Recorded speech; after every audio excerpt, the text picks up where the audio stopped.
What's up, Steeples? This is video 2 of our Iyslander series. We're going to go over the cards in the deck.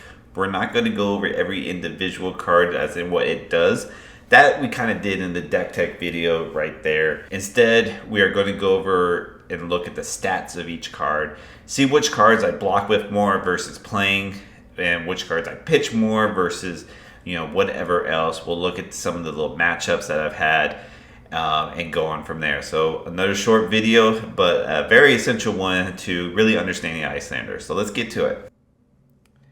Okay, so I just want to kind of show what cards get used versus, blocked.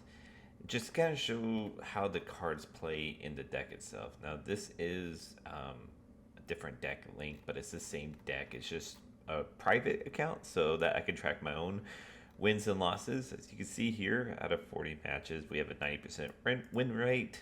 Going second, surprisingly, we're doing very well there, despite me always wanting to go first, which is kind of funny.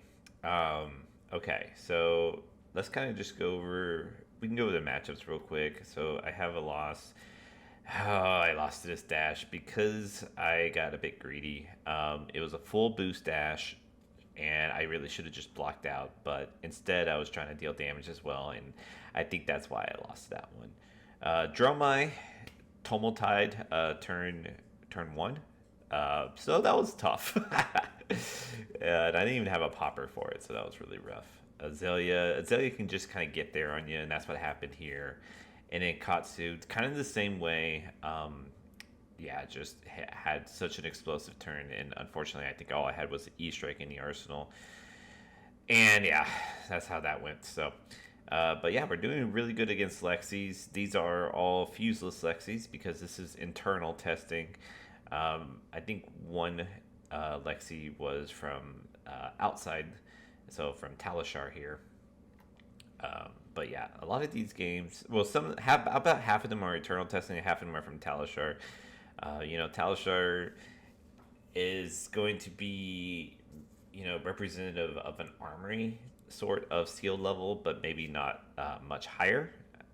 If you do find a skilled player on Talishar, I mean, I play on Talishar, but it's not always guaranteed to find even through competitive CC. So take these numbers with a bit of a grain of salt, but regardless, you do want to try to get like 80s to 90% if you're playing a lot of your games on Talishar. So now let's get into the cards themselves. So Aether Ice Vein here.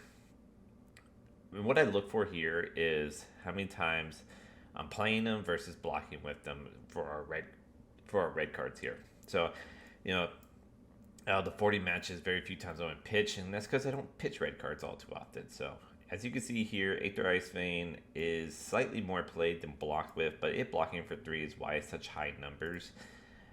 Okay, and in Command and Conquer, it's about the same, right? It's like almost exactly the same. So another thing to kind of look at, that you can block or attack, don't hold priority on one or the other. Encase, most times I play, and that's because Encase is a very easy card to play. It costs 0. Even if I can't fuse it, it's still 0 for 3. So it's a very easy card to play, and I think that's why we see it more played than block. Now, the numbers are a lot lower because it doesn't come in against every matchup. It comes in against Bravo, Azalea, and Lexi, and Uzuri. Okay, so E-Strike definitely gets more played than blocked.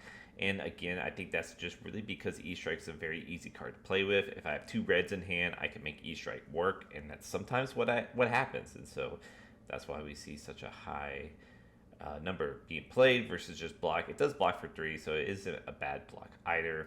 Feels Fighting Spirit. This blocks for 2, pseudo 3.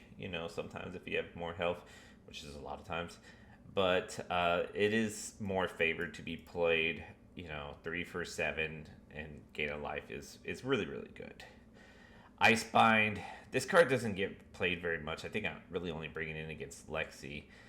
And I'm actually thinking of changing this into Fate Foreseen. I've been mentioning that, but just kind of looking at these numbers here, I think I'd get more use out of Fate Foreseen, and I'd bring it in the same matchup.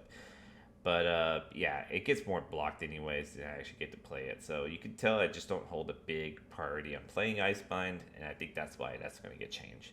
Scar for Scar, yeah, hardly ever blocking this card. It only blocks for 2. It's a 0 for 4, so therefore I am definitely playing it. So that's really what we're trying to do with Scar for Scar. We're trying to play it and not block fit, because if you think about it, you're blocking 2 damage, but you're presenting 4 damage. So it's just a better card to attack with than block. Sink Below, obviously you're just always blocking. Yeah, you're always playing this because it blocks, so we're just gonna ignore that. Wounded Bull, that is the most disgusting ratio I've seen.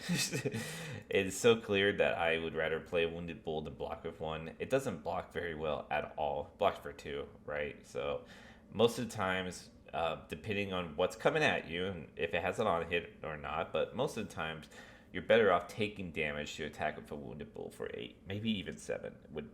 So I think that's what we're seeing here. Aether Ice Vein Yellow. This is an evenly blocked and evenly played one. So I think it's pretty fine. It's just kind of determining, when is it worth it. It's less played than the Red Aether Ice Vein. So, but yeah, as you can see here, you can play it or block with it. Either way, it's fine. Aether Hell. Obviously, these blues are going to have a lot more pitches, but Aether Hell, I tend to block with more, and that's because it's a 3 block. And you'll see that with all the 3 blocks, that they're going to have more blocks than play. And that's kind of how that goes. Of course, you can't block a Blizzard, so it only has play or pitches. Brain Freeze, that adds up. Now, Channeling Frigid is the exception. You're probably going to look to play it more often than blocking with it. It does block for 3, so it does block nice, and it might not be super necessary in the late game. If you have them low enough, then that might be just something to just block with instead. But you can see here, most of the times you're playing with it. Cold Snap, it has a less block, and so therefore it gets played more than it gets blocked with. Emeritus Scolding, you can see Emeritus Scolding gets pitched a lot, as well as Cold Snap. And that's because Emeritus Scolding is a card that I look to put in the second cycle. So it's going to have a little bit more pitches than some of the other cards, but it looks like this is pretty even. I only really like to play Emeritus Scolding in the late game. So in the late game, I'll look to play it. In the early game, I'll look to pitch or block with it. E-Pots is only for a few matchups. You can't block with those. So Frostex only for a few matchups. You can see here I still block with them. And that's because they do block for 3. And they aren't crucial to any game plan anymore. And that's because we're not seeing a slow old him anymore. There's no slow decks anymore. Frosting, yep. I never play Frosting.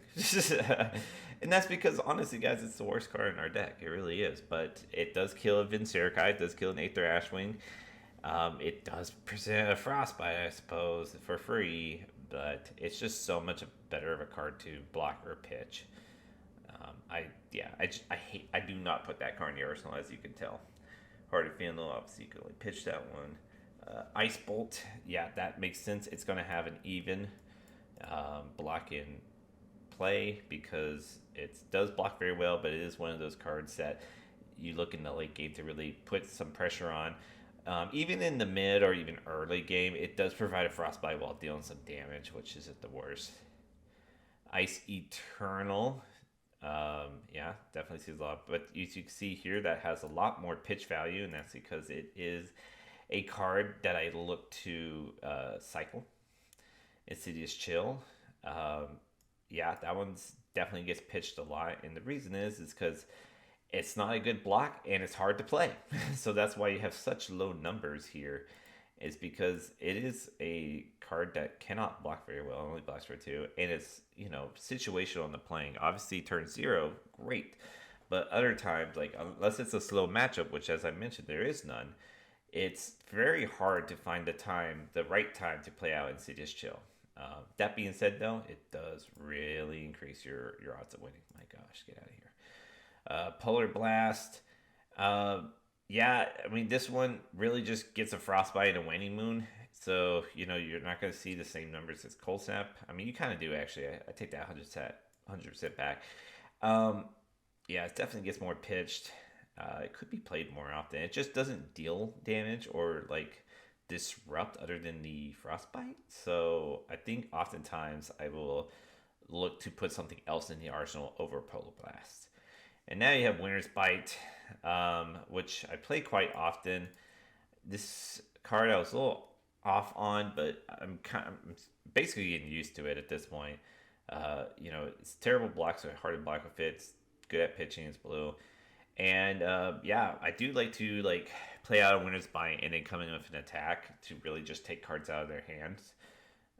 That feels good, or just like even if I have to arsenal this against certain matchups, that could be like really good. So, yeah, I wanted to kind of go over this because I think looking at this really helps determine what you are planning to do with the cards.